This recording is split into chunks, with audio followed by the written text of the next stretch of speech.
When it comes to print on demand, there's 5 different levers that we can push to increase the likelihood of getting more sales with our designs. Lever number 1 is research. So you could do more research, you could try out different tools or strategies. There's various different free as well as paid options that you can play around with. Lever number 2 is design quality. So if you're not very good at design, have a look at pre-made graphics as well as AI art generators, and also educate yourself on things such as font selection and color schemes. Thirdly, we've got the quantity of designs that you're selling. So just upload more designs, upload to more marketplaces, and you can also accelerate this process by using upload automation. Lever number 4 is a very important one but often overlooked, and that is listing SEO. So finding the right keywords and writing good titles and descriptions to get your designs found. And number 5 is promoting your t-shirts through social media, through ads or blogging, for example. Here are 4 different ways that I like to enter evergreen niches to get sales all year round, and especially during Q4. Option number 1 is recreating designs that already sell, and the emphasis is on recreating, meaning applying a different style or changing up the phrase and not just copying what's already out there. Option number 2 would be to use proven concepts that you've seen sell in various different niches but that haven't been applied to your current niche yet. Option number 3 would be thinking outside the box.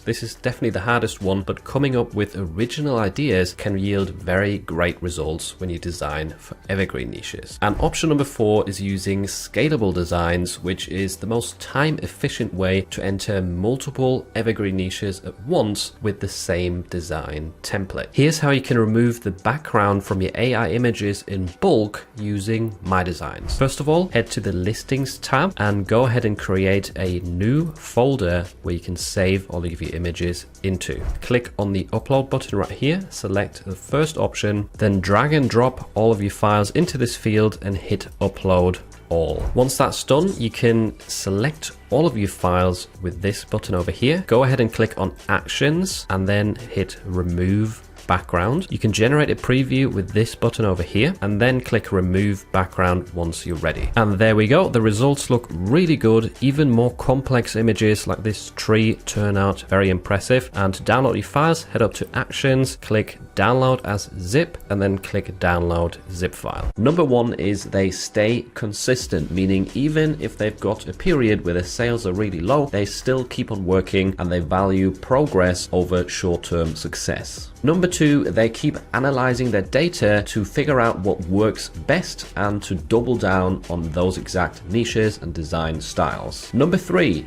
they obsess over optimizing their workflows in order to save a lot of time, but also have the chance to increase the quality of their outputs. Number 4, successful print-on-demand sellers are definitely comfortable with taking risk. They are happy to invest into a new tool, invest into their print-on-demand business to get ahead of the competition. And number 5 would be that they test new strategies. So whilst doubling down on what already works, you don't want to stop testing out new niches, new design styles. Design style number 1, I would call half object, half text. And the way this usually looks is you've got a graphic on the left hand side which is sort of cut off in the middle, and then a lot of text next to that related to the niche. In many cases you see flower graphics right here working really well, but it's definitely not limited to that. Next up, we've got the groovy style, and this one usually has very rounded, fun and bubbly looking fonts arranged in a wavy format for the most case. There's a lot of decorative elements here, sort of flowers, stars, smiley faces, gives them a bit of a hippie feel. The color schemes are often a lot of pastel colors as well. Style number 3, I would call the simple text design, and this one is arguably the easiest one to create. If we look at the top 50 best-selling designs right now on Amazon Merch, then I would say at least 10 of them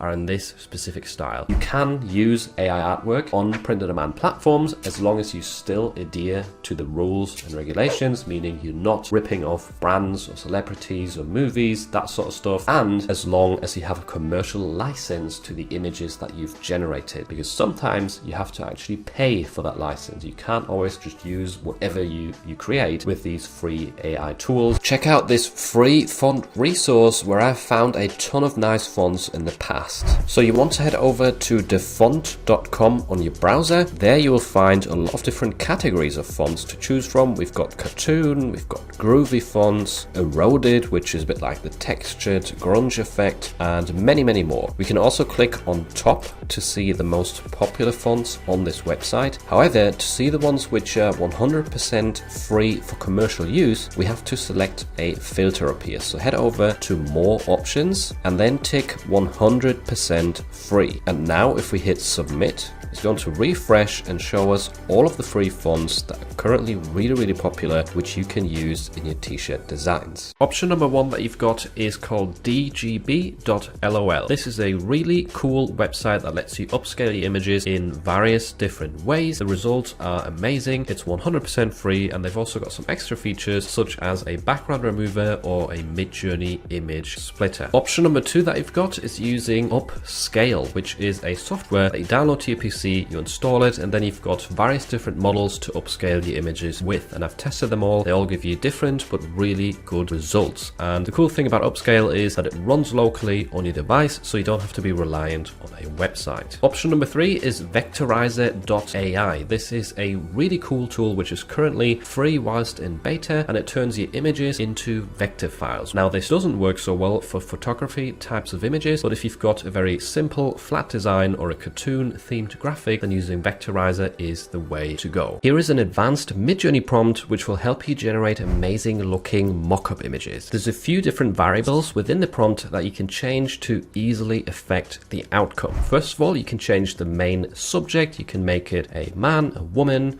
a boy, a girl. You can also describe the ethnicity here or give further details for the hair color, for example. Then you can change the type of clothing, so whether you want it to be a t-shirt mock-up, a sweatshirt, or a tank top, for example. And then you can also change the background color and its material, or if you prefer, have a city backdrop instead. Here are 3 free ways to find keywords to use within your listings. Option number 1 is using a Redbubble tag generator. I really like the one by Merch Titans. It's totally free to use. All you have to do is type in the primary keyword of your niche and you will get a long list of related keywords ranked from most to least relevant. Option number 2 is a very obvious one but often forgotten about, and that is looking at best sellers within your niche and seeing what they use within their title and description. You can look for the lowest BSRs on Amazon or the most favorites on Etsy, for example, and you will often find inspiration right there as to what keywords to use yourself. And option number 3 is a bit less known and less talked about, but I've seen a lot of success with this in the past, and that is looking at reviews, because oftentimes you will find that people who review a t-shirt will also say who they bought it for. That will give you a better understanding of your target audience, as well as some ideas for keywords to include in your listings. Here are 4 quick tips to improve your text-based t-shirt designs. Tip number 1 is to add some sort of texture to your letters, as well as highlights or maybe flower graphics to make your design stand out. Secondly, you could add decorative elements around your text. This could be little heart shapes, it could be boxes that your text is displayed within, or little swirls and swooshes to fill in the blank space. Tip number 3 is to experiment with different font pairings. What I would suggest here is to use 2 fonts that have quite a contrasting style, like for example a script font together with a serif font. And lastly, try out some different color schemes. You could use retro colors right here, contrasting colors like red or white, for example, or what also looks really nice is alternating the color of each individual letter. The more time you spend on something, you would expect the results to get higher and higher in a linear form. But what actually happens usually is the curve of results stays a lot lower than expected until a certain point in time. So this is not forever. And this kind of area or time frame where your expectations don't meet your results is called the valley of disappointment. And I think this is super valuable information, because this valley of disappointment is what most people will find themselves in, including possibly you, during your first year of print on demand. Now, for some people it might take 6 months, it might take a year and a half, so it does vary. There's no exact number, and it obviously depends on what sort of work you're putting into your business, because there comes a certain point where this valley is over and your expected results actually are then lower than what happens in reality. What you should know if you're starting out with AI art is that just having a good quality design is not what makes someone succeed at print on demand. It might seem that way, but it's not typically the case. So you could have the best design in the world, but if no one finds you in the marketplace, you've lost. Like, that's the end. So niche research is a massive aspect of print on demand that is super vital to getting sales. And that's what I would recommend to anyone who's starting with AI art, is look into research as well. Learn how to do research, how to pick the correct niches. If you just create very broad, generic things, then you're probably going to struggle. On that topic as well, it helps adding phrases. So that's why ideogram is so interesting. Most of my designs, I wonder what it's like for you, but most of my designs that get regular sales have phrases on them. Absolutely, yeah. If you look through the top 50, top 100 Amazon merch t-shirts, again, there will be the odd one, which is just a graphic, but most of them have phrases as well. A person with a fixed mindset likes to avoid challenges. They tend to ignore criticism. They also believe that skills and talent are predetermined. They give up easily, and they might say things such as, I always fail, I will never improve, and why even bother? Because of all of these beliefs, someone with a fixed mindset automatically puts in less effort and gets worse results. On the contrary, the growth mindset person embraces challenges. They learn from criticism and feedback. They also believe that skills and talent can be developed. They keep trying, and they say things such as, I will learn from failure, this will take time, but I want to keep learning. And people that adopt this growth mindset automatically put in more effort and get better results. Font number 1 is a rough and condensed font with a very nice texture effect. Secondly, we've got Varsity Team, which is really good for sports or political niches. Abstract Groovy is a really nice looking font that's perfect for the trending groovy t-shirt design style. Then we've got Melinda, which is a nice looking script font with a neat texture effect. Font number 5 is Built Titling, very condensed and bold and easy to read as well. Then we've got Alpha Slab, a very nice looking serif font that works well in combination with script fonts. Font number 7 is Gang of 3, which is ideal for Chinese or Japanese inspired niches. Moving on, we've got Edo SZ, which is a brush script font. And then we've got Milkshake, it's got bold letters and looks very elegant. And lastly, Intro Rust. This is one of my all-time favorite fonts. I've used it in thousands of designs and got many sales with it.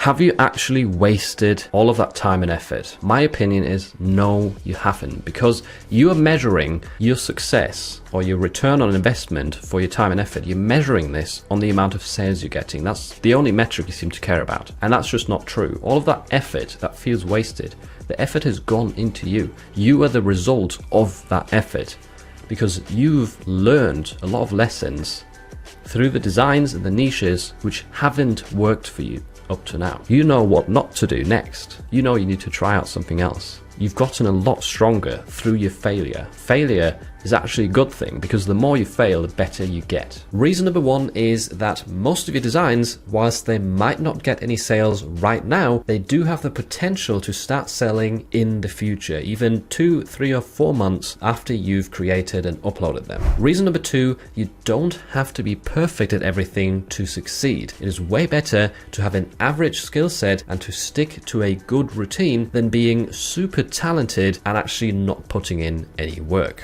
And reason number 3, and this is a very important one, your next design might be your best seller. So if you quit now, you might never actually reach those high sales numbers that you're hoping for because nobody knows when they're designing their best seller. It's not like we purposely design bad stuff and then one day we wake up and say, hey, let's design a bestseller. You never know. So your next design could be making you a lot of money. I think what most people get wrong, especially at the start, and if you're not into design, this is very natural as well, is ignoring hierarchy or not being aware of hierarchy. And hierarchy essentially means, what do the customer's eyes look at first, second, third, etc. You want the customer to see the most important part of your design first. Usually that is related to your niche that you're targeting. If they don't see that very obviously first, they're more likely to actually scroll past or not understand the design very easily. If you have a sentence that says, I'm just here for the pizza, or I'm just here for the steak, the emphasis should be on the word pizza, right? That should be the biggest word. You should also have ideally a big pizza graphic on there. The other words, I'm just here for the,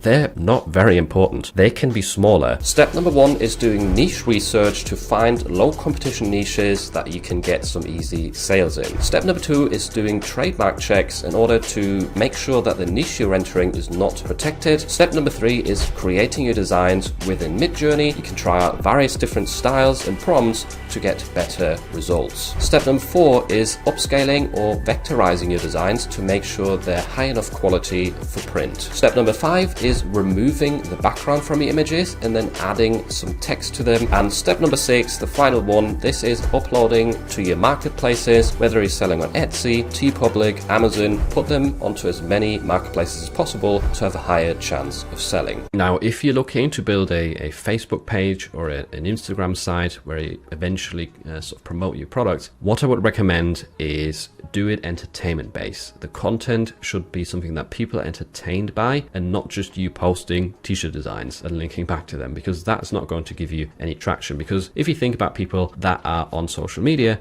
that are scrolling through it, they want to see some funny videos, they want to see, I don't know, dog fails, cat fails, they want to see something that makes them laugh in most cases, not an ad. That's not what people want to see in social media. So think long term to build a page with funny videos in a specific niche or just content that could go viral, right? And that has that potential. Focus on a specific niche, build up a page over time, and then you can link back to your store or to specific t-shirt listings in your bio, in your story. You could link back to it underneath your posts. But I've been getting a lot of comments wondering why I vectorize my files to then pull them into Photoshop afterwards. And I know this kind of seems senseless because they're going from a vector straight back to a raster image, but the entire point of vectorizing Midjourney graphics or Leonardo graphics is to improve the quality. You can do this with an upscaler or you can do it with a vectorizer. In both cases, the goal is extra quality. Even if you don't use the vector as a vector file afterwards, you're still going to get way better printing results than not doing that step whatsoever. And the reason I use a vectorizer in many cases is because the style that a vectorizer puts out is different to an upscaler. You can use an upscaler, but from my preference, with the t-shirt design graphics that I use on a regular basis, I prefer using a vectorizer. Stop wasting time. We have to sacrifice the impulsivity of the present to work towards a future ideal. However, nowadays, most people are constantly distracted by their phones or by binge watching Netflix shows. You probably know this yourself. You open up your phone, you check a notification, start scrolling, you think you will be on there for about a minute, but without even noticing, you've wasted half an hour doing basically nothing. And these are the sort of things that keep you away from reaching your goals. Now, some tips from my side: you could leave your phone in a different room whilst you're working. You can turn it on silent, or if you want to go further, just deinstall your social media apps. I did it a while back and I don't regret it. I don't miss those apps and I definitely get more work done. Font number 1 is called Minoria, and it's quickly grown to become one of my favorite fonts to use because the texture is nice and subtle. It's not too extreme, so this is still easy to read, and the letters are bold as well as a bit quirky, a bit fun, so definitely a nice feel. Next up, we've got Road Rage, and this font is quite a bit more old-fashioned. It has a very unique, cool-looking style, and it might not work for every single niche or every scenario, but especially if you're targeting the older generations, I think this is a really great one to try out because it looks amazing. It has a very nice style, definitely one to add to your library. Font number 4 is called Dark Distressed, and this one is quite sharp, it's very geometric, and it has some very small serifs attached to it as well. I really like the texture effect here. It is quite strong, but it's not too bad, so you can't actually read the letters. Definitely a really nice looking font that you could try out for your t-shirt designs. This Pareto principle of 20% of your designs actually giving you some sort of result doesn't apply 3 months later. When I create new designs now, even now, 3 months later, most of them haven't sold. It's usually a year later when 20% of them have gotten me sales. So again, longer time horizon, business takes time. You cannot judge it on 2-3 months, especially if you're a beginner, especially if you're just starting out. Next up, we've got a really cool tool that can help you generate color schemes for your designs. This website is called Color Space. All you have to do is select one color right here from this drop down, then hit generate, and it's going to give you a wide variety of fully fleshed out color schemes. So I think the generic gradient, for example, looks really amazing right here. That could be very usable for a vintage sunset design. Twisted spot palette, that looks interesting. And by the way, if you like any of the colors that you see, you can easily click into the hex codes right here and copy these with Control C, and then obviously paste them into your design tool. So lots of variety. You can scroll down for quite a while and you get tons of different ideas. I found a free image upscaler that can get you some very high quality results. So the website in question is called Pixelcut. All you have to do here is drag and drop your image onto the website. It will load for a little while, and then you can change the upscale size right here to 4x. Wait until it's loaded again and upscale the original image, and then you can click download HD right here to save the new file to your device. Once that's done, you can open it up, zoom in, and look at how sharp the result is. Definitely looks really, really amazing and way better than the original image. The thing about success is often people only see the tip of the iceberg, which is the success itself, the person doing well, getting good results. But what people don't see is everything underneath the water, the massive part of the iceberg that's hidden. Parts of that are believing you can, practicing, trying out new strategies, self-kindness, failures, because that's what we learn from, resilience, discipline, help from others, having patience as well, that is a very important one, and rejections and focus are also included in all of these things that people never see. So whether it's me with my YouTube channel, with my print on demand business, all you really see on YouTube is the successes. You don't see how much I failed, how many new strategies I tried to finally succeed, how much help I had to get, like all of these things that everyone goes through. So if you see a very common English word that is trademarked on its own, then it's probably safe to use in a sentence. For example, if the word love was trademarked, you could sell it in a design that says, I love dogs. I would be more cautious when there is multi-word trademark, so either 2 words together or an entire phrase, as well as, less common words that could be seen as a brand name. So definitely stay away from those if you want to keep your accounts safe. When you go to change the price on your Amazon merch listings, make sure to actually disable the automatic translation before you hit publish, because if you have this enabled, it will review all of your listing data and it might give you a rejection. If you turn this feature off, you can change your prices without having to worry about getting rejected. And there's also another AI tool which I haven't mentioned yet, which is actually, in my opinion, also super powerful, and that is inside of My Designs. So they've actually created a tool called Phrase AI. What you can do with it is, let's imagine you have 120 designs. That's the maximum you can do with that top plan in My Designs. 120 listings. You have a primary keyword for each of these. Then you select them. It doesn't write the description, but it writes the title and the tags, and it does it based on like Etsy bestseller data. Whoa. And you will get, basically at the click of a button, if you have a primary keyword, you will get 120 listings that are written in a unique way with relevant keywords to your primary keyword. That's amazing. That is super powerful, massive time saver. It's an amazing AI tool, which is, I think, quite underrated. Stop letting technology interfere with your focus and your productivity. Whilst you're working, I would recommend turning your phone on silent, or ideally moving it to a different room, because every time you check your notifications or you scroll through social media, you're not just wasting time, but once you get back to your workflow, you're also very little focus. Even just moving the phone to a different room for a few hours a day could make you so much more productive, and most people watching this video right now will not follow any of the advice I've given. So be one of the people that actually does this and get ahead of the competition. So my conclusion to the question of whether upload automation is really worth it is that yes, it is worth it, because it literally creates more income and saves more time on top of that than its price. Yeah, the price is high, but divide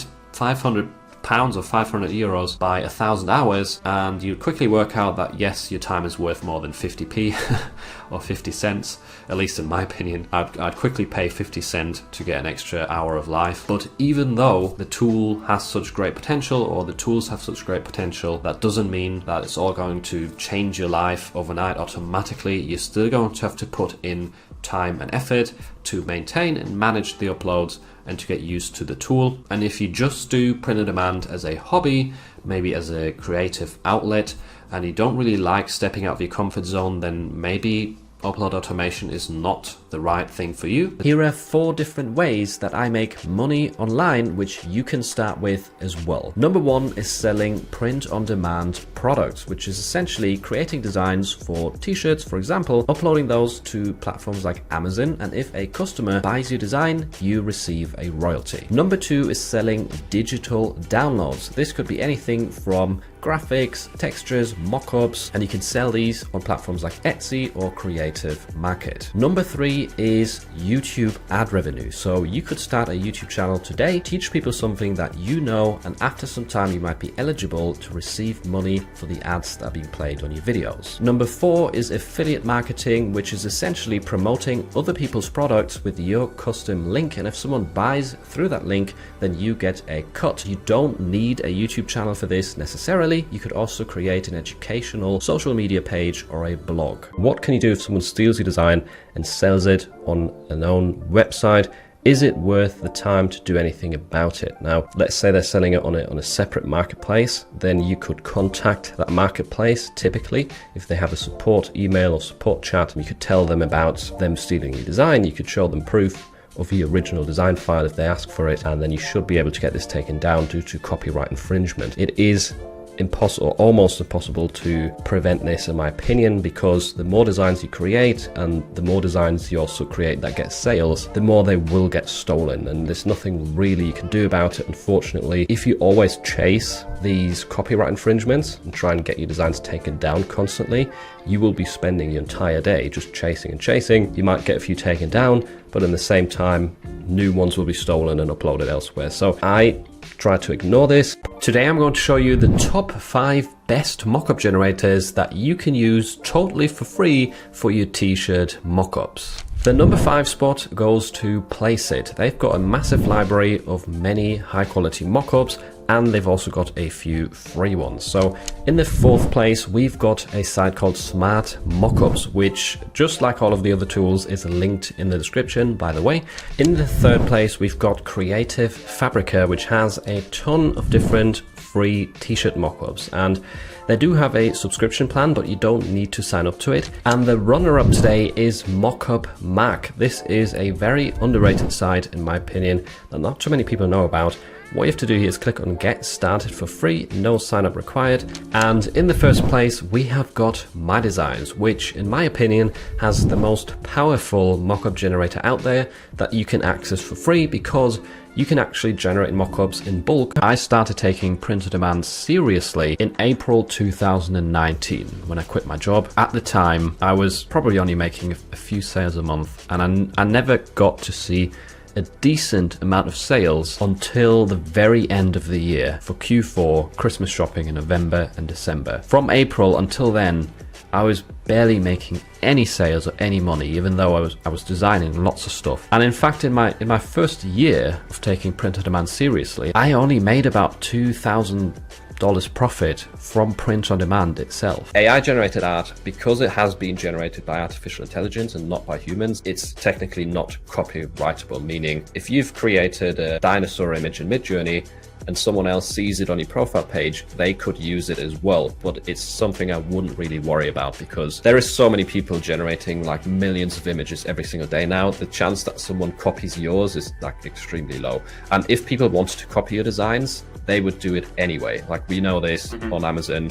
There's so many copycats that literally steal your design one-to-one and upload it to another t-shirt. So yeah, you can't avoid it. If you can get 1% better each day for 1 year, you'll end up 37 times better by the time you're done. Conversely, if you get 1% worse each day for 1 year, you'll decline nearly down to 0. Simply put, the 1% rule is the idea that small, consistent improvements, literally just 1% per day, can lead to significant growth and success over time. It's essentially the power of compounding just applied to your personal and professional growth. Another interesting feature that was added to Midjourney recently is the ability to describe an image. So if we put / and then describe, then Midjourney will actually write a prompt based on your image. So let's say we want to describe this one right here and see how to craft a prompt that generates a graphic like this. You just have to select a screenshot or an image from your device, and then you can hit enter on your keyboard, and Midjourney is going to think about this just a few seconds and then give you various suggestions. This can help you in many ways. So first of all, you can take a look at these and learn new ways to craft your prompts, or obviously you can run them straight away and then get variations of your original image. So here we go, we've got some of them that have come back now. The colors are a bit more detailed and more variation. It's not as flat and simplistic as my original design, but still these variations are really cool and they do arguably look better than what I did. Option number 1 would be Adobe Express. They've got a completely free background removal tool which will definitely help you get started. This might not work very well for very complex images, but nevertheless it is worth trying out. Option number 2 would be using Photoshop or Photopea, for example, and there you've got the magic wand, the quick selection tool, and the layer masks to manually remove backgrounds. This is a bit more time consuming, but especially helpful for more complex graphics. Thirdly, My Designs has a bulk background remover which actually gets some super accurate results even on complex graphics, so this is definitely something I would recommend you check out. Option number 1 that you've got is using the Chrome extension SEO Stack, which is totally free, and this will help you find low competition search terms for both trends and evergreen niches that you can target on Amazon. Option number 2 is signing up to PODCS. You can just get a free account, and that includes using their Redbubble Trends Research tool, which actually helps you find some really low competition search terms. I often find some that have like 20 or 30 results, and there's oftentimes evergreen niches in this lot that you could use across different platforms to get sales all year around. And the third free research option is going to TeePublic and actually scrolling down on the homepage until you see Browse Tag Directory, and this has got a ton of different niches in it. Some of them are trademarked, but there's often some cool ones that you could check out, and this list also refreshes on a regular basis. I totally agree with you here that focused designs for specific niches that you found that are lower competition, higher potential, are definitely more effective way of getting sales more quickly and in the end tearing up. The downside to this method obviously is that it takes longer, so it depends right here what your priority is. Is it saving time or is it getting more sales more quickly? The thing with scalable designs, and I've mentioned this in the past, is that yes, they don't take very long to create and they can save you so much time, but the potential of them to sell is also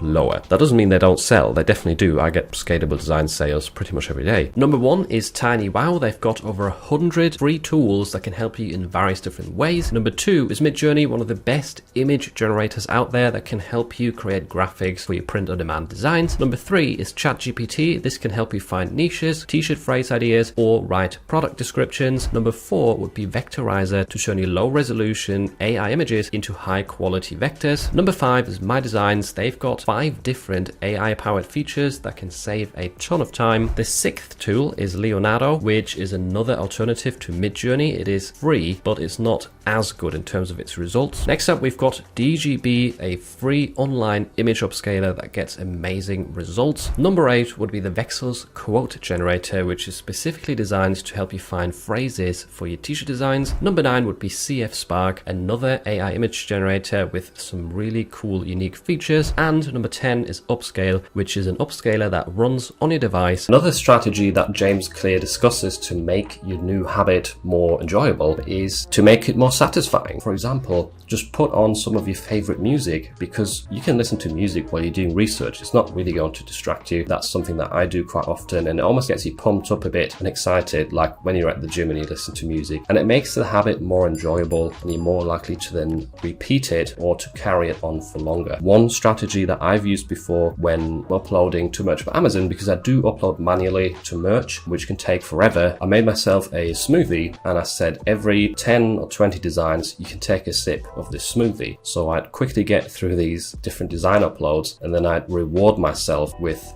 a drink from my smoothie, and that would carry on until it was empty, like, I don't know, half an hour later. And that way I made that sort of boring task of uploading designs more enjoyable. I know there's a lot of YouTube videos where people share their recent sales or their income reports. What you should be realizing is that comparing yourself with other people is a game that you can't win, because no matter how good you get, no matter how many sales you get, even if you get to tier 20,000, there's always going to be people that are doing better, getting more sales, are in a higher tier, and you will always feel demotivated by comparing yourself. The thing that you should be focusing on instead is comparing yourself with yourself. Let's say you look back half a year. Now you're getting twice as many sales a month than you did half a year ago. That is a really good comparison, and it should be really motivating, and it should also be what you're focusing on. Most of my best-selling shirts are original designs and not copy or recreation of already existing best sellers. I definitely think that getting inspiration from bestsellers or recreating some bestsellers can be good, and you can have success with that. But for having like really successful best-selling t-shirts, usually the best method is to come up with something more original. A lot of them also just never sell. There's definitely a high percentage of designs that you think might be a good idea, but just never see anyone buying it because there's actually no interest or no one finds it as funny as you do. If you do stumble upon a really good idea, or at least an original design in terms of layout and creativity, you definitely have a higher chance of getting more sales. Your first year,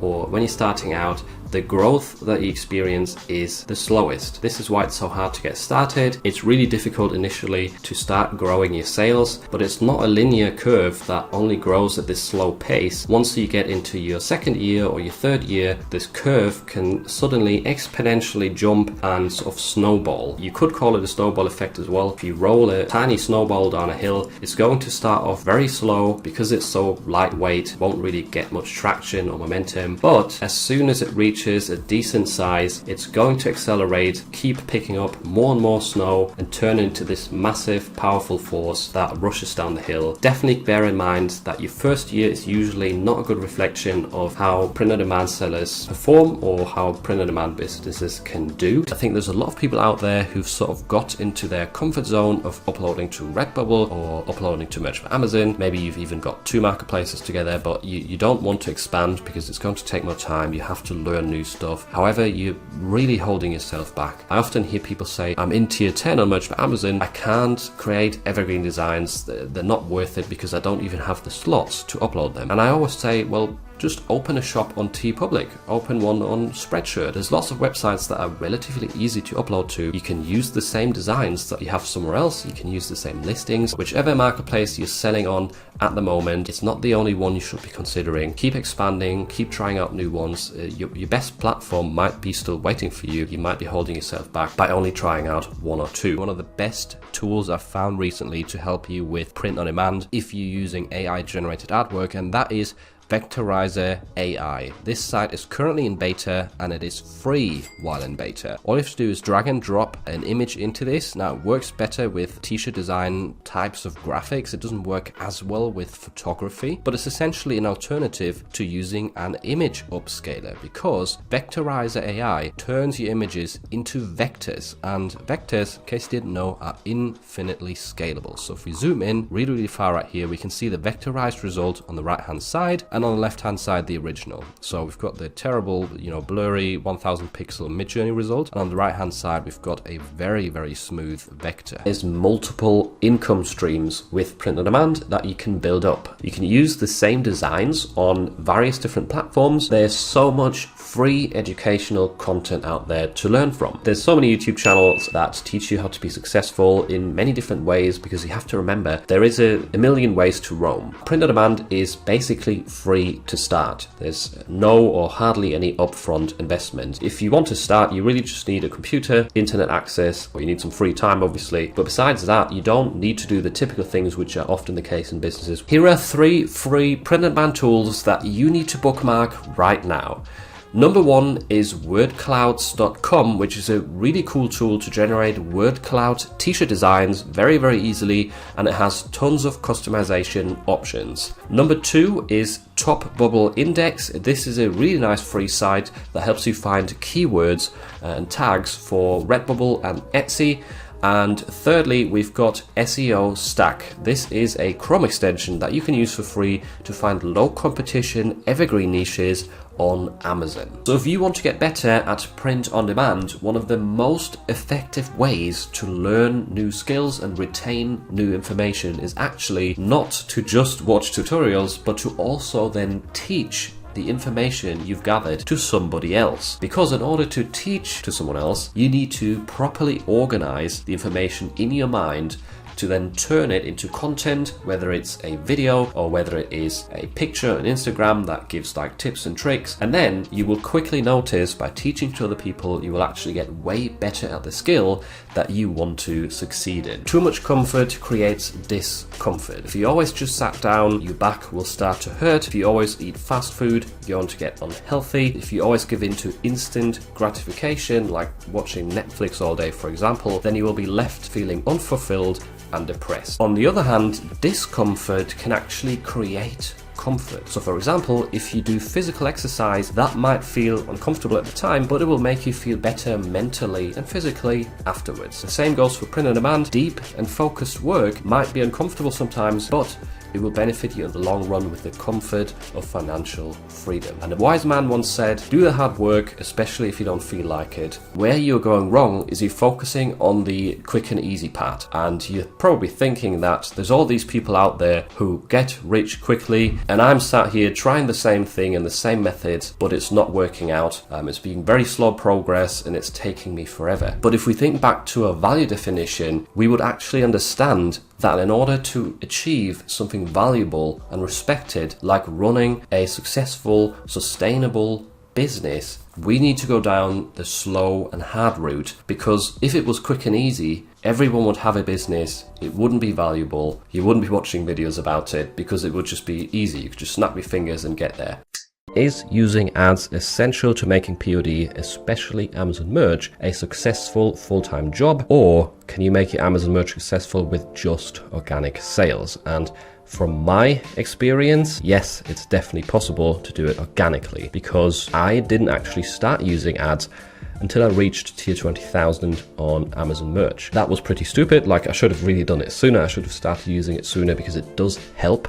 But that just shows to you, it proves that it is possible. Also, one thing to give you a bit of hope is I still launch a lot of new designs on Amazon or Etsy, for example. Don't put any ads on them and they start selling organically. So you don't need ads to make sales. They help you, but I'm pretty sure you can make POD a successful full-time business organically as well. People have been asking this for years. Every year people ask the same question. Isn't it already oversaturated?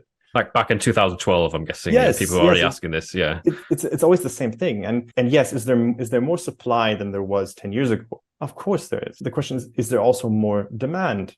Yes, of course there is. Is it in the same sort of ratio? I don't know. I can't tell you. It depends. If you're good, you know what you're doing, and if you're willing to go the extra mile, you will always be able to compete. I don't know what it will always be that you'll need to do to compete, because that will change, but you can. And I've seen people get into print on demand just a couple of years ago. Now they're making hundreds of thousands, literally just on merch by Amazon. Most of us make the mistake of setting goals based on results. So we want to reach $1,000 per month or 500 sales per month. However, this kind of thinking actually stops us from reaching the results that we desire. Results are often linked to luck. We all know that we cannot control luck. The good news is that luck itself is a fruit of consistently taking more action. We should be basing our goals on actions. You might say you want to create 20 new designs per week, 20 minutes research per day, or open a new store every single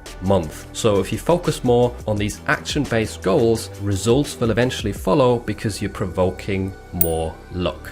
Here are 5 AI features that My Designs offers to make your print-on-demand life easier. Number 1 is their image upscaler, which you can use in bulk for many images at once. Number 2 is their background remover, which is one of the best that I know to automatically remove the background from your AI generated art. Number 3 is a bulk vectorizer, which you can use for free at the moment, and this is amazing to turn your low resolution images into high quality scalable vector files. Number 4 is Fraser AI, and this will help you write a title as well as tags for multiple listings in one go. And number 5 is Dream AI, which is their AI image generator that gets some amazing results straight inside My Designs to put everything together from design to listing creation and publishing. You will have days where you feel like you haven't made any progress. You didn't find a new niche, you didn't find a new trend to target. It feels really demotivating, right? What you have to remember here is that these sort of steps that you've taken, even though you didn't find something on that day, they're just necessary steps on a longer path leading you to finding your next great niche. Don't overthink it. You've still made progress by putting in that time in your daily routine to sort of sieve through and get rid of some of the bad niches on the way to finding your next good one.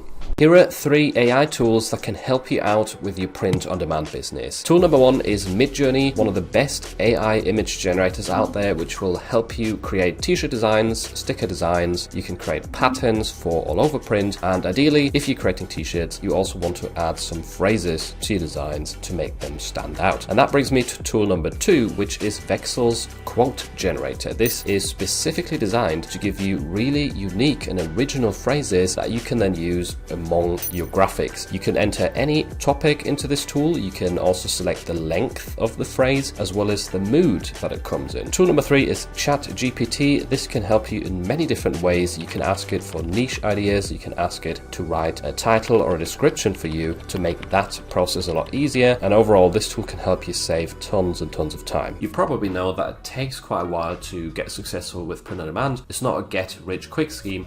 And because it takes so long, a very valid step that a lot of successful people take to get there quicker is to delay gratification. And I know this is very easily said and not very easily done sometimes, but if you, for example, struggle with video games, not struggle, but you play video games and you spend a lot of time on them, just add up the time every single week that you spend playing. Now imagine if you spent that exact time working on your business. How much faster would you reach the goals that you have envisioned for your print on demand business? Probably a lot faster. That doesn't just go for video games. There's many other forms of instant gratifications which might be holding you back from print on demand success, because the longer it takes you to reach your goals, the more likely you're going to give up. All of these sort of things like scrolling through social media for an hour every night, it's holding you back from the actual success that you're sort of longing for. I'm guessing most of you will still switch between different tasks. So if your goal is right now to create a t-shirt design, you might still be checking your emails every now and then, or you would get a notification about a sale on Amazon. So you go and check that,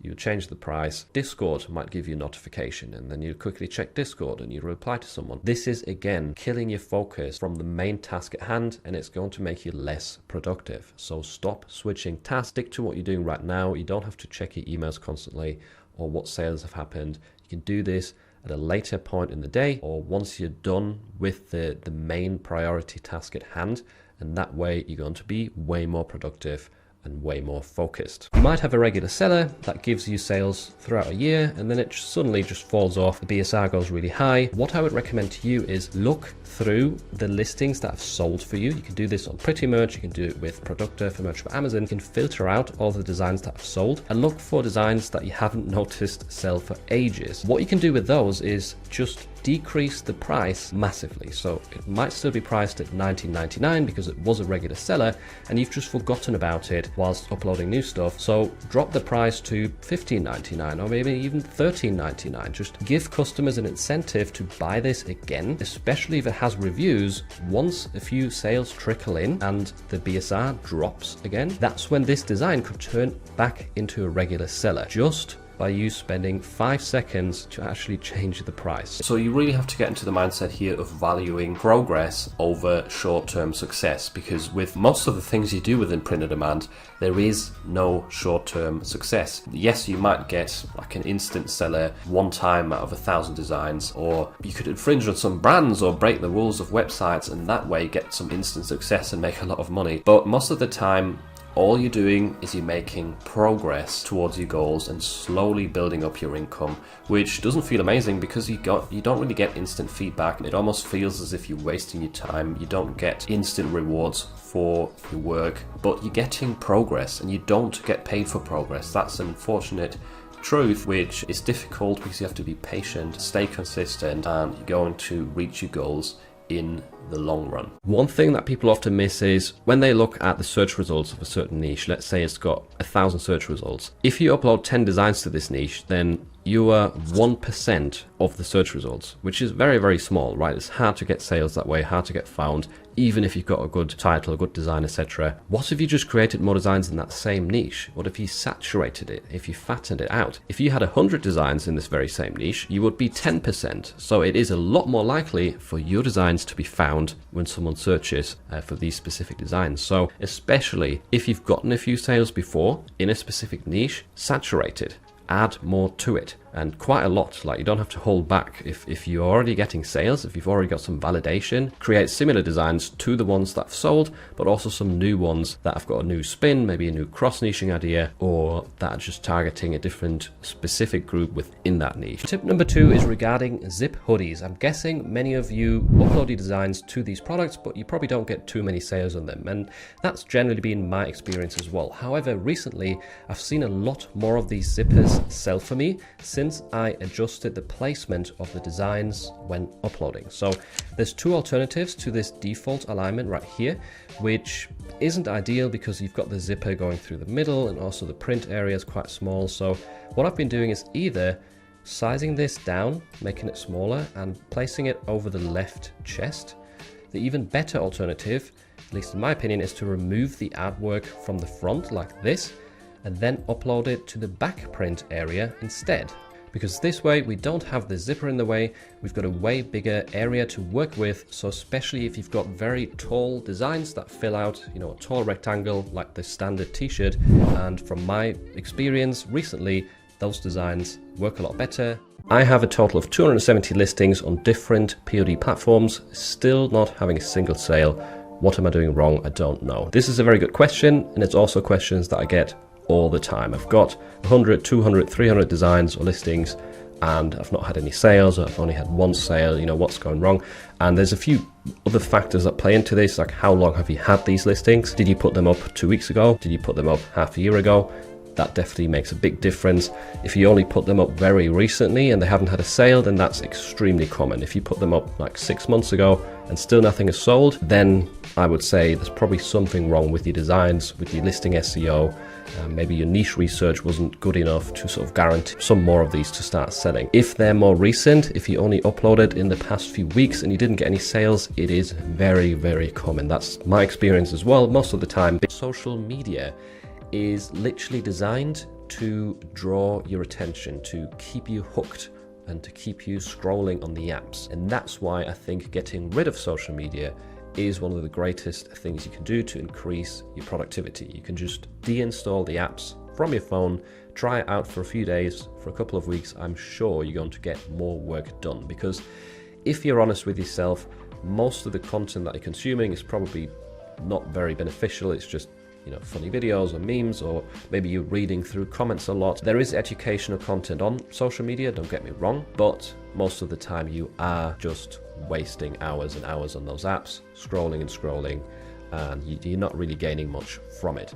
I got rid of all my social media apps from my phone over a year ago now, and I do not miss them whatsoever. So the first prompt I've got for you is very straightforward. It goes set of Halloween objects on a white background. The good thing about this prompt is it generates a ton of different graphics at once, which you can then easily cut out from the background and use in your designs as decorative elements, as the main element, the main graphic, however you like. Prompt number 2 is cartoon Halloween themed corgi or unicorn, whatever your topic is, on a white background. These can be used in conjunction with phrases on t-shirt designs very well, and you could use them standalone for things like stickers too. Prompt number 5 is vintage Halloween paper decorations. This style is definitely a bit more intricate. You're going to get more detail within your graphics and your results, but the style of that vintage paper decoration is super cool for the topic of Halloween. Putting your phone into a separate room whilst you're working, even if it's just for a few hours a day, just it not being in reach where you can grab it and look at it when you get bored or when you get sick of whatever task you're currently doing. Just the fact that it's not in reach and you would have to go to a different room in the house, that's going to make you use your phone a lot less. And the thing is, it's not always just about the time that you spend on the phone, it's the drop in focus afterwards when you get back to the task at hand. So if you're creating a design and midway through you go and check your phone, you see a notification, you read something, you text someone back, etc. And then you get back to designing, you've sort of lost your focus, you don't know exactly what you were doing, and it's going to take a little while to get back into the zone. Here are 3 Halloween t-shirt designs that you need to avoid because they are infringing on different brands or movies. The first one is the Heinz bottle design, and this comes as tomato ketchup. We see it as yellow mustard. I also found some designs that said sweet relish, original ranch. You know, there's many different bottles of Heinz, but you cannot sell these as t-shirts. It is definitely not allowed, even if you leave the Heinz logo out. Secondly, we often see t-shirts selling for Halloween that have the letter M on the shirt in a very bold font, and this is actually alluding to M&Ms, and some of these designs even have faces in them. I would definitely stay away from it. These constantly get removed from Amazon. And lastly, there's a lot of popular Halloween movies that often get ripped off on t-shirts, especially the Scream movies. So if you see this ghost face design that says "No, you hang up first," Friday the 13th, very popular,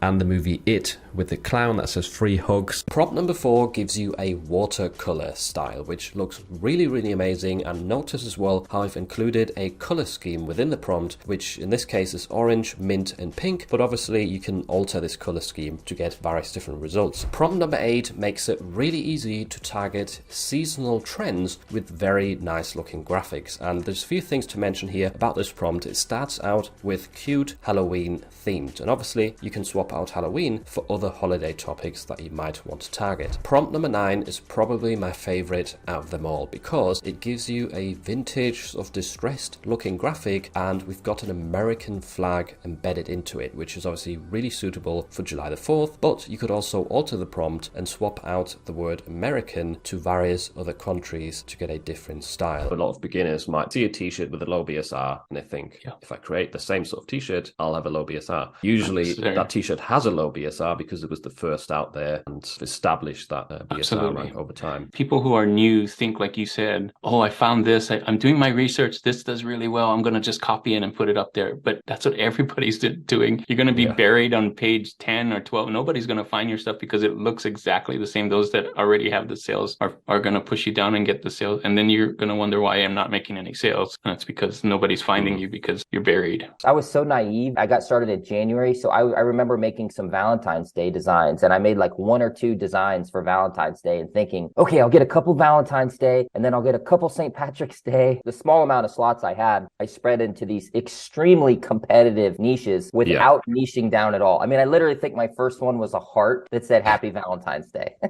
Perfect example, I think, of what a lot of people do in the lower tier. And I thought, oh man, mine looks cool. I'll get some sales. And I think I lost a lot of time because I didn't know what I know now, which is you got to kind of niche down and you got to find find something that's more specific, that's a much more narrow focus. And it took me months and months, maybe even most of my first year to really learn that. First of all, jump into Midjourney and create your designs with prompts that have certain sites in them or travel destinations. You want to add keywords such as flat design and not too complex, and make sure to add something like AR 5x7 to get that portrait type of format. After you've upscaled the quality of your Midjourney graphics, you can then add some text to these designs, such as the name of the site and the city that it's located in. The next step is heading into Printify, uploading those to one of the poster options that they've got. Adjust the design for the different types of dimensions that Printify offers. And a quick bonus tip, I would recommend getting your mockups from somewhere like Placeit here that has way better quality mockups than the default Printify ones. Someone who's starting out today, which platforms would you recommend to them? If you can get on Amazon as soon as possible. Other than that, I like to push these two. Right now, TeePublic is actually doing better than my Redbubble. And I've talked about this before, and I think it's because of the way I design. Doesn't mean every Redbubble person is going to make less than every TeePublic person. But I think what I understand as design and what I do for Amazon translates better to TeePublic, which means I get more sales on TeePublic for me. If your style matches more like a hand-drawn artsy style, or you do photos or things like that, or more like an artist, I would say Redbubble. If you do more t-shirts that you see at Walmart or on Amazon, those kinds of t-shirts, then I would say to TeePublic. So the way oil exploration works is that you drill a lot of holes. You don't really know for sure how much is in the ground. You can kind of guess because there's tools to help you estimate, but you won't really know until you drill. Once you start drilling that hole, sometimes you'll see a little bit of oil seep through. That's a good sign. But sometimes you'll also strike nothing, and then it's just, okay, move on. And then sometimes you'll hit absolute gold, and then it'll just shoot up. Once it does, that's when I say, okay, you found one hole here, but all my other holes were all over the place somewhere else because I was kind of trying to just cover as much space as possible. But once I find oil here, well, then I start checking around that hole. And those are basically the sub-niches that you then sort of dive into within the larger, broader niche. I can attest to that as well. Sometimes you find a working concept, a working sub-niche, and then you try similar stuff for similar niches, or you apply the concept to other niches and it just works. You have to do a lot of groundwork, covering all that space to be able to say, I need to go deeper here. You just can't do it from the start. Which platform would you recommend for anyone looking to get into POD? And there are a few recommendations here. It does depend on your situation a little bit, but if you can get into Amazon Merch, definitely start with that. It's one of the best or highest potential marketplaces, and it's fairly hands-off in terms of you don't have to fulfill the orders, you don't have to do any customer service. So try and get into Amazon Merch. If you can't, the next best option in terms of potential would be Etsy, at least from my experience, but Etsy is also a bit harder as a beginner, and you also have to manage the orders, you have to pay for them up front. One or two platforms that are quite beginner friendly, that are good for getting started and getting used to things, would be Spreadshirt and TeePublic. I quite like both of those websites for beginners, but the potential is not that high. If you compare it to Etsy and Amazon, you're very unlikely to actually get to like a 4-figure month on TeePublic or Spreadshirt. Most talented graphic artists are going to have some kind of visual profile, and Instagram is very popular for them to showcase their art. Send them a message and say, hey, I'm a print-on-demand seller. I'm looking to partner with somebody to make some designs. How about a test design? And get the ball rolling there. Yeah, that's a really good tip. I actually never thought about that, because especially a lot of the smaller channels like that, or not channels, but Instagram pages, they'll probably never get messages from people wanting to pay them for their work.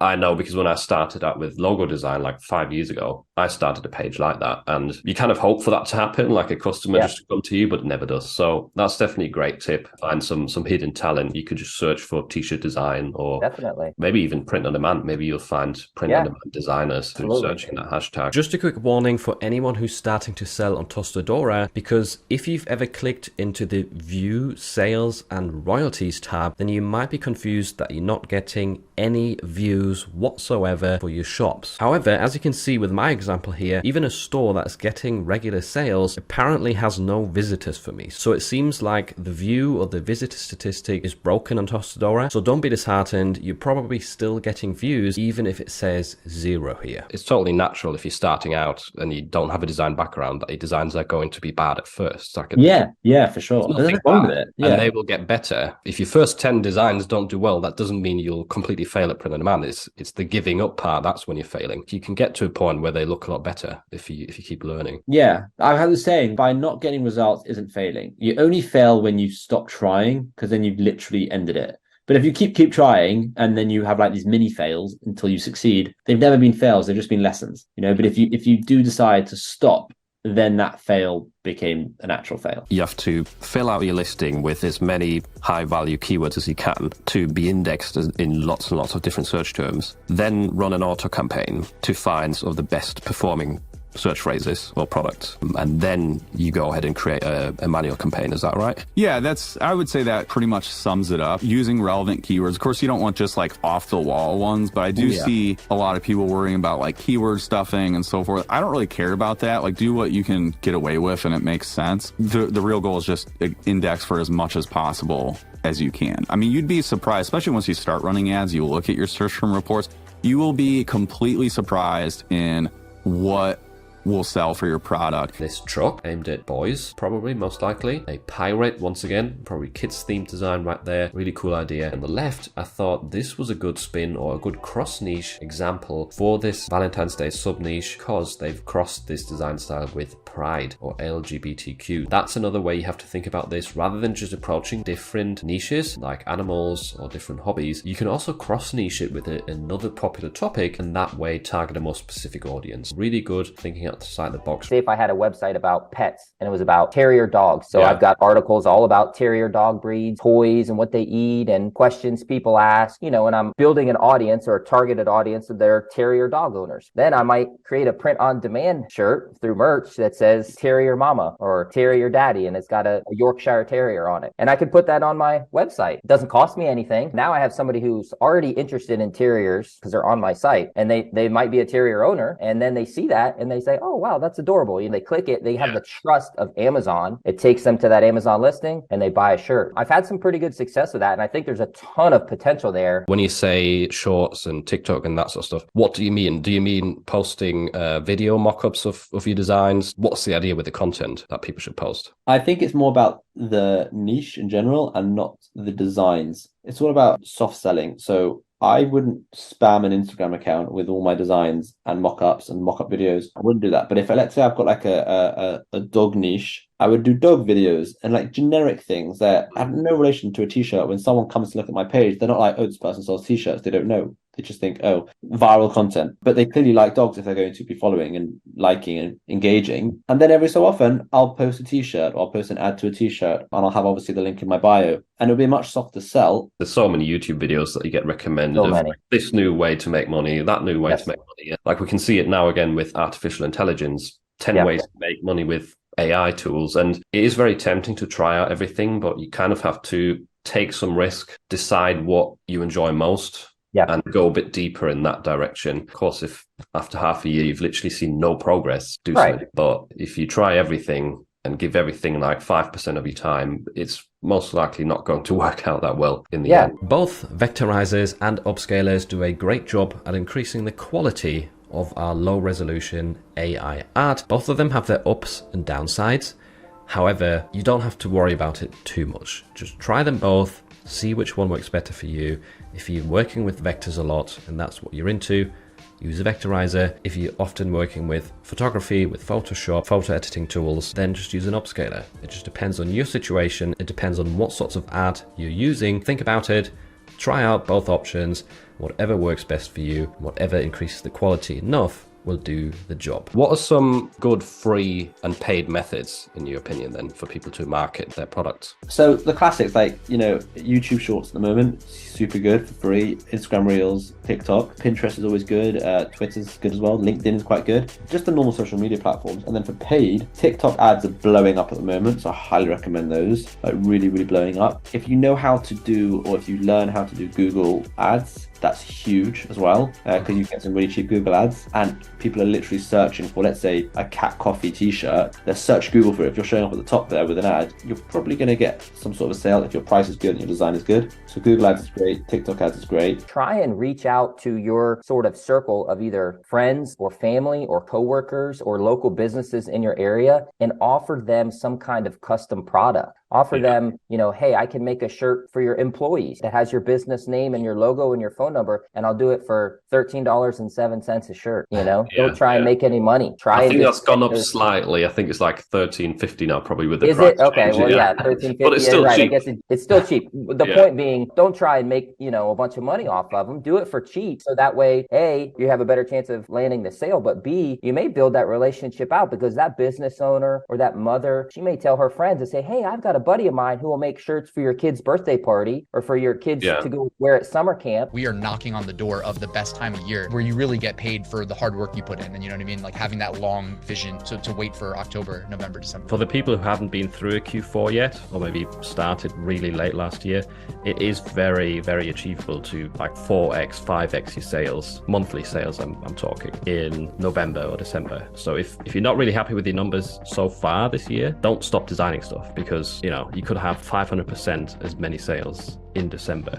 But if you let the foot off the throttle now, you're going to lose out on a lot of sales, is what I'm trying to say, even if it doesn't feel like it makes a difference right now. I would use a keyword research tool, and it doesn't really matter which one you do. Try to figure out which of the niches that are getting a decent or a very good amount of search volume, but that doesn't mean go with the one that has the most, because then you'll end up in fishing. And if you just go for fishing in general, then you're going to have a tough time to sell something out nowadays. But if you look at the sub niche for fishing, let's say for be it bass or catfish or whatever, it doesn't matter. Look at that search volume and then always try to put it into a relation with the competition. Now, the question, of course, that people have is, how do I figure out where the competition is? There are indicators, of course. You can look how many listings are there, what is the quality of the listings that are already on the platform. And then I try to sort of just create a ratio, right? You can do a 2x2 matrix, and you just go market potential, which is in terms of search volume, and then you've got competition, and then you can plot it. Here are 3 free Chrome extensions that every Amazon merch seller needs. Number 1 is DS Amazon Quick View, which shows you the BSR, or best seller rank, for all of the products, which will help you identify what is selling best. The lower the ranking, the more sales the product is getting. Number 2 is AMZ Suggestion Expander, and if you have this installed and you type something into the search mask on Amazon, you will get tons of suggestions for long tail keywords, and this way you can identify sub niches as well as find keywords to include in your listing. Number 3 is Productor for Merch by Amazon, one of the most valuable free tools out there, which will save you tons of time while uploading your designs to Amazon, as well as help you check your listing for trademarks to keep your account safe. If you've seen these designs trending right here, it's a Philly thing.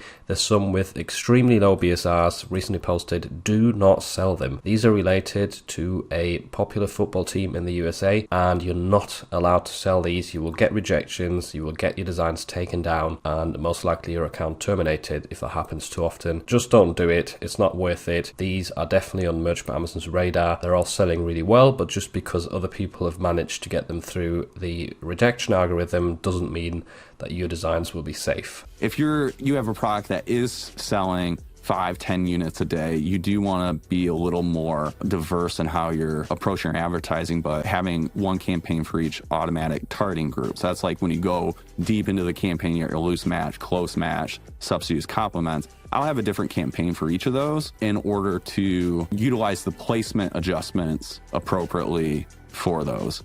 And this is, again, more advanced, but placement adjustments happen at the campaign level. So anything you do at the campaign level with a placement adjustment, it gets applied to everything in it, every ad group, every keyword. So it's really just segmenting those out so you can be as granular as possible. You kind of have to see the word fail in a different light. For example, the letters could stand for first attempt in learning. If your designs aren't selling very well, try out different niches or learn how to create better designs. And if that fails again, then try getting better and better, try different strategies, try different tools until it works. And when it works, copy what works and still keep on improving yourself. All of the designs you create, I'm guessing many of you have created like hundreds of designs. They're all like, in a sense, like ticking time bombs. Many of them will never go off, but some of them might suddenly, even like 2 years later, go off and get you a lot of sales. And especially whilst we're moving into Q4 and whilst the Christmas shopping begins, those sort of stories or instances can happen more and more often or more likely. So all of the designs you create, you might feel like you're barely getting any sales, but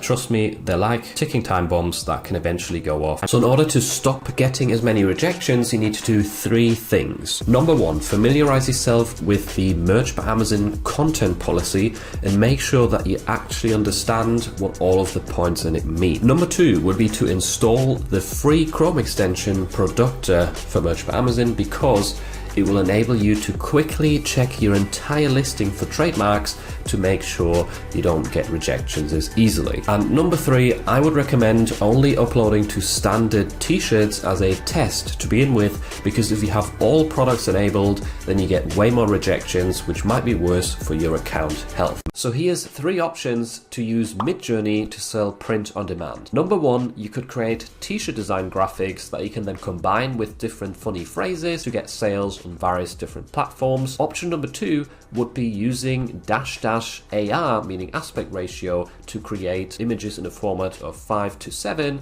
or 4:6, which you could then sell as posters on platforms such as Etsy or Zazzle. You could even use these as digital downloads as well. And option number 3 is using the -- tile function, which is now part of Midjourney version 5 as well, to create really nice seamless patterns that you can sell on all overprint products. Over the time of doing this and growing this business, I have noticed that oftentimes the most progress is made when you're kind of struggling the most. At the beginning stages of me learning Flying Upload, for example, how to automate my uploads, it was like a steep learning curve, and there's often phases where you just don't really seem to make progress for a few weeks because you're learning something new and it's difficult or it doesn't really work how you want it to. Those phases, looking back now, is what you really have to embrace, because if you don't challenge yourself, if you just keep doing the same stuff that you learned on day 1 and you're not seeing success, then you probably are doing something wrong, or you could be doing something better. So I've noticed that some of my best performing niches, they all have one thing in common, and that is that I have a lot of insight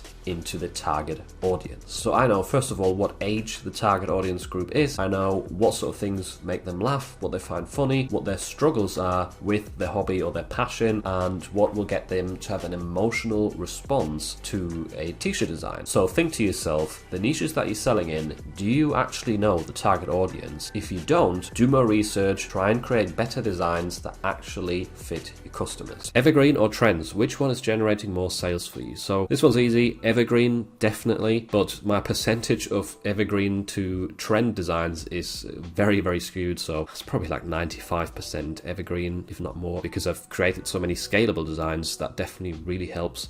And that's not to say that you can't make sales with trends. I do think they're a valid option for beginners who are especially trying to get tiered up on Amazon. For the long run, for consistent income, I would say go down the evergreen route. It's just going to be less hassle. It's more passive income in a sense, because trends are something you have to keep chasing. Once they stop, your sales also stop. Here's 3 common reasons why people don't get many sales with print on demand. Reason number 1 is not doing enough research and entering highly competitive niches that are already very saturated. Reason number 2 is having designs that are not up to par, meaning the fonts are very hard to read, the graphics are just way worse than what everyone else is using, and there's no hierarchy or structure to the design that makes it more appealing to the customer. Reason number 3 is just not having enough designs or selling on the right marketplaces. You might be selling on Redbubble right now, but perhaps if you open an Etsy shop and sold on there, you would do way, way better. Here's something interesting I learned about discipline recently. So